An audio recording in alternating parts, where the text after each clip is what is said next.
What's going on, family?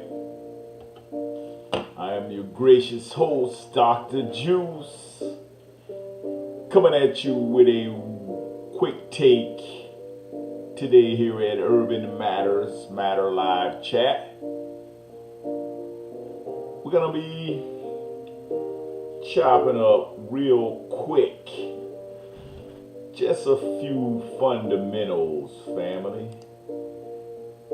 about benign and neglect policies. So, how's your week going? I hope everybody's getting ready for the weekend. And just hope that all of us are preparing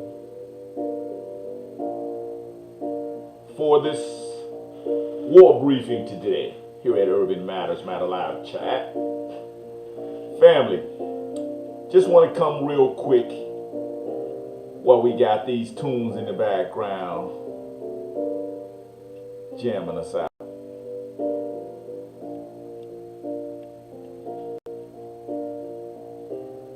Just want to thank you for joining us. Just doing a little bit of back office work, family. Just notifying some of the family members that we'll be about to chop up a real quick war briefing. Give me 2 seconds, family. Make sure you like and share this video. Make sure you share it with your loved ones. Because it's going to be some quick, real good, quick information on here. And you're going to want to definitely share this with your family. Just trying to see what happened to my voice. We're going to have a little fun today while we learning, family. So I hope everything is coming through clear for the family. And thanks for joining us again. We're going to be talking about benign and neglect policies, family. We're going to real quick give a disclaimer that this is for educational purposes. The opinions and thoughts shared here at Urban Matter Live Chat is for educational, scholar, as well as research purposes. Got that out the way. And it's through a disclaimer of the section 107 of the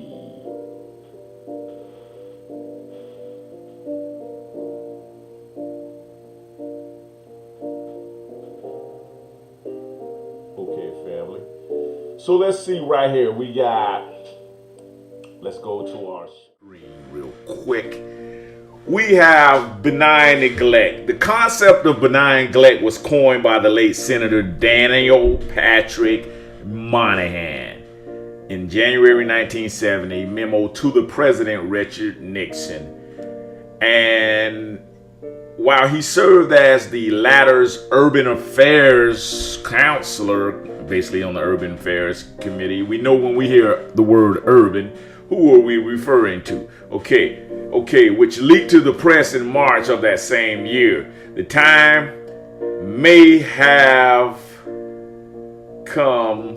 Let me see, hold on real quick, family. Try something real quick right here. Give me a second, family. All right, we're going to just let that land out because I need your undivided attention. All right. And basically, it was supposed to be like an anti-poverty program of the Great Society. That's what Moynihan believed. So, not only because they had attempted to use money alone to solve the nation's inability to properly educate the alleged African American, which is you, foundational Black American. See, you got to stop letting them use these terms like African American and whatnot, because those words are, those are vague terms to mischaracterize your inheritance to America. So we'll leave it right there.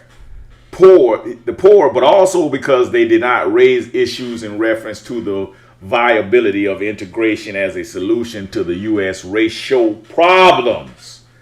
So we know what racial problems are. We know what that is, right, family? Racial problems are problems that occur because they are being ignored. So, just trying to get my camera right here, family. Y'all give me a minute. I don't know why it's up so close. But, yes. You know, it's sad, family, that we are experiencing these same benign neglect policies right now. And let's be honest, okay? Let's just be honest with each other. Let's be honest that we know what political party is ignoring us right now. And I'm not going to even say any names. I won't say any names, family, because for reason being, a lot of our so-called family, they get really, really in their feelings about nothing. About nothing, family. So I just want to make that known. Let me get right here. So let's go back. Okay, the most liberals, especially many civil rights leaders of the period, Moynihan had provided the rationalization for what Swedish political economist Gunnar Myrdal in his classic An American Dilemma labeled laissez-faire or do nothing approach to racial problems. Most liberals at the time thought, and they thought correctly, that Moynihan's concept was fatalistic, that it is that the intervention of federal government on behalf of the African American could not alter inexorable social forces that could only be assuaged by local initiatives. So in other words, Moynihan calling out the civil rights leaders such as NAACP, Black Caucus, these certain Negro leadership groups that still exist today, and they were liberal. And we know if we go back to the 60s and the 70s, we know, white supremacy, alleged white supremacy was alive and well in America. We know this. So we got to understand, family, there is a such thing called political immaturity, and it stems from political ignorance. But now a lot of us family members, we turned it into political willful ignorance.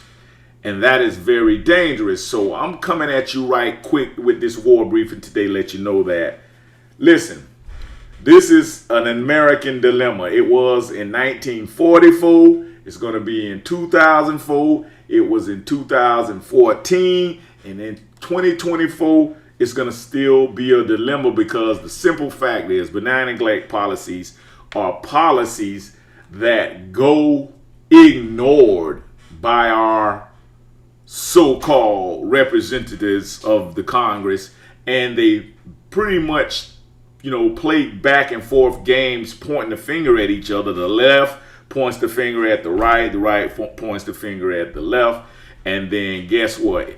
We're in the middle, and we're still being undermined by a lot of other different minority groups that come here and claim minority.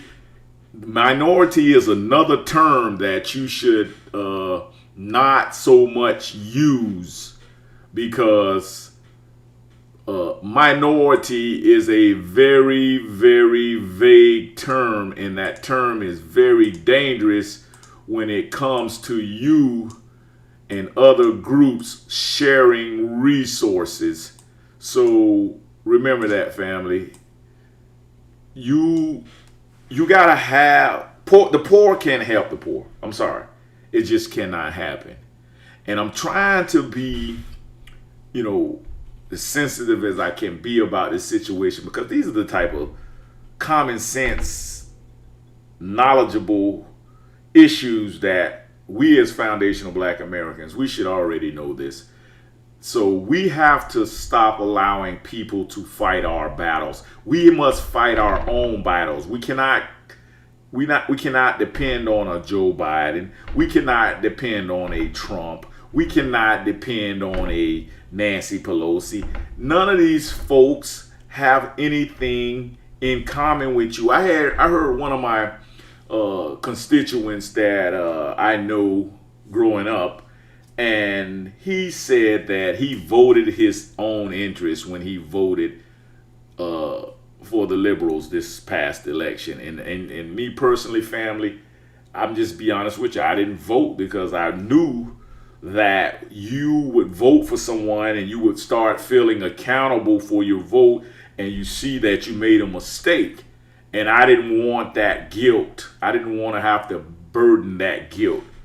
So that's why I don't vote at this very moment, because I don't feel like we have an economic base that is assured enough to where we can get our own candidates when it comes to the Senate or the House or even here locally in our county. And no one really represents us because the simple fact we're not home growing our candidates. We're just pretty much voting for people that is pre-selected for us. So if you can follow me, family, like I'm trying to articulate this thing as respectable as possible. And I'm trying to keep it 100. So just want to let you know that I am trying to make sure that the family, can communicate in a way that, in a message that may be a little coded. So just bringing that to you real quick, family. And I don't know if anybody seen this is a great book too, family. You got to go get this. The Dumbing Down of America. The War on Our Nation's Brightest Young Minds. You can pick that up at Amazon Prime, family. So real quick. Continuing here. This is a $1 billion. Let's see, we can't get a good copy of that. Well, it's a $1 billion plan to beef up the IRS audits for businesses and small business. They say they're only going at big businesses, but I think if you got a nice size small private business or a little corporation or LLC, you will be affected by this. He's hiring 80,000 new agents to double check how much money is going out of business accounts and how much money is coming into business accounts. So they will be monitoring that. I'm gonna come back around and we'll kind of cover that on the next video. But I wanted you guys to see this article right here. This is from Global News, and the Mayan Lubel from Reuters. Reuters is a international publication. Mayan Lubel is the author of this this article, and the name of this article is okay. Oh man, we got a little thing acting weird. Israel finds most breakthrough COVID-19 cases among older, sicker, vaccinated patients. In Israel's COVID-19 wars, doctors are learning which vaccinated patients are most vulnerable to severe illness and growing concerns about instances in which The shots provide less protection against the worst forms of the disease. Around half of the country's 600 patients presently hospitalized with severe illness have received 2 doses of the Pfizer Inc. shot, and rare occurrence of out of 5.4 million fully vaccinated people. The majority of these patients received 2 vaccine doses at least 5 months ago, are over the age of 60, and also have chronic illnesses known as exacerbate coronavirus infection. They range from diabetes to heart disease and lung ailments, as well as cancers and inflammatory diseases that are treated with immune system suppressing drugs, according to Reuters interviews with 11 doctors, health and specialist officials. Such breakthrough cases have become central debate over whether highly vaccinated countries should give booster doses of COVID-19 vaccines and to which people. Israel began offering booster doses to people aged 60 and up in July and has since expanded the eligibility. The United States, citing data out of Israel and other findings, said on Wednesday it would make booster doses available to all Americans beginning in September. Okay. So breakthrough cases, what is like catching COVID-19 after the vaccination? So this is a real good article, family. They even have a video. CDC warns breakthrough COVID-19 cases. So if you don't know what a breakthrough case is a case where somebody catches the virus after they've had all the doses of the jabs, we'll say that they need, and they still eventually catch corona.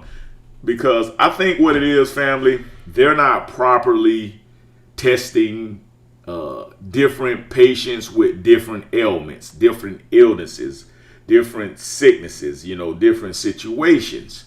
So you don't know how this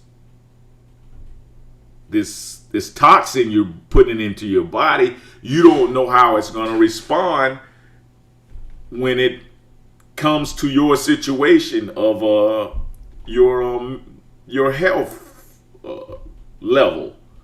I might say your health level. Your health level depends on how your body will counteract or react with that jab. So just want to put that quick article out there, family. It is a lot of information going on, family. Did anybody hear about Nicki Minaj and Joy Reid getting into it? Lying homophobic coon, whatever this is, cone, I don't know what it. Rapper Nicki Minaj unloads on MSNBC's Joy Reid after vaccine tweet about swollen testicles. See, they're trying to clown you, make it a funny thing, but what Nicki Minaj, from what I understood, I heard on her platform, a representative of Nicki came out and said that one of her relatives were planning a wedding down in what's the name of the place where Nicki's from? It'll come to me. It's down in the Caribbean. But she said that his or her, I don't know if it was, apparently her cousin took the vaccine and became impotent. That's what her cousin said. And even the officials down there in that country even came out. This thing is a big talk, because what it is, see, as long as Nicki Minaj was being ratchet, twerking, just being a little freak for Hollywood, she was being praised. She was being exalted as, the queen of hip hop, and they had so many titles for her. Her and the one rapper guy. I'm not really into a lot of the music right now. That's why I can't really, call off a bunch of the, these rap names. But they're just, as soon as Nikki started thinking for herself, then now it's a problem. So you got to pay attention to these narratives, family. You got to pay attention. Like, they're always posting Lil Nas X and Billy Porter, and they're trying to get them as the representatives to speak for black men in America. And that's just not the case, family. I mean, they want to try to, feminize our image. And we don't even have to think about it twice. We know who the Hollywood is. We know what type of political views they have. So you put two and two together and you tell me who's pushing this LGBT pedophilia type behavior on us. Because as soon as, one of our sisters come out, they always want our sister to speak, against the black man. But we got to understand, folks, these folks that are behind a lot of these narratives, they have an agenda. They have an agenda. It is a population control agenda. They have an effeminization of the black male image agenda. And remember, family, if they can lock you up, if they can, turn you into a different sex, by just, you waking up one day and you saying, okay, you got to understand that'll affect the procreation of black men and black women having offspring. And that is a form of controlling the black population, better known as what? And so they'll conflate this thing even with abortion rights. They'll conflate this thing even with, same-sex marriage. If we go back to Margaret Sanger, we just do a little research on that, family. Go back to Margaret Sanger and look at that movement that was running parallel with the civil rights movement. And a lot of people may not know one of the guys who was very close to Dr. Martin Luther King was a guy named Bayard Ruskin. And Bayard Ruskin was he was a homosexual in the 60s during the civil rights movement. But back then it wasn't all that flamboyant with the LGBT movement. So the GBQ, ABC, whatever it is. But it wasn't, it wasn't a big thing back then to be flamboyant and be open with it. But everybody knew within Martin Luther King's camp and his political camp that Bayard Ruskin was definitely, gay and proud to be gay. And so what happened was the civil rights movement, the women's movement, all of this stuff undermined the civil rights movement. The what was it? I mean, the women's rights movement and the LGBT movement. It was coming into its birth and it was coming into its fruition. So it kind of derailed Martin Luther King, and that's pretty much what led up to the assassination, along with COINTELPRO. A lot of their dealings and a lot of their efforts also went into derailing the civil rights movement, family. So I'm just coming at you real quick with a quick take, family, just putting a few articles out there trying to keep you informed. But definitely, family, we will be coming back to you tomorrow. And I got a little schedule I got to do, but we're going to catch up, definitely, family, and we're going to start chopping up this hot fire game again. Dr. Juice has been back in his research, back in his study. I did, family. I did get off a track a little bit. I did. And I got discouraged because, because I think for myself and I have a different political awareness that a lot of folks don't have. And I pretty much knew we were going to be in this condition. You go back and look at some of the videos, family. I don't want to pat myself on the back. I don't want to say I told you so. But you can go back at your leisure and go back at our Urban Matters Matter live chat on Facebook. You can also reach us at urbanmattersmatter@gmail.com. Also, You can definitely reach us at Urban Matters Live Chat at Instagram. And please like and share this video, family. Make sure you hit the like button at 1, 2, 3. Hit the like button. Hit the like button. Hit the like button. Share this video. And also, family, hit the notification bell on YouTube, family. Please hit that real quick. And we'll definitely be coming back with you tomorrow, family. That is for sure. And peace and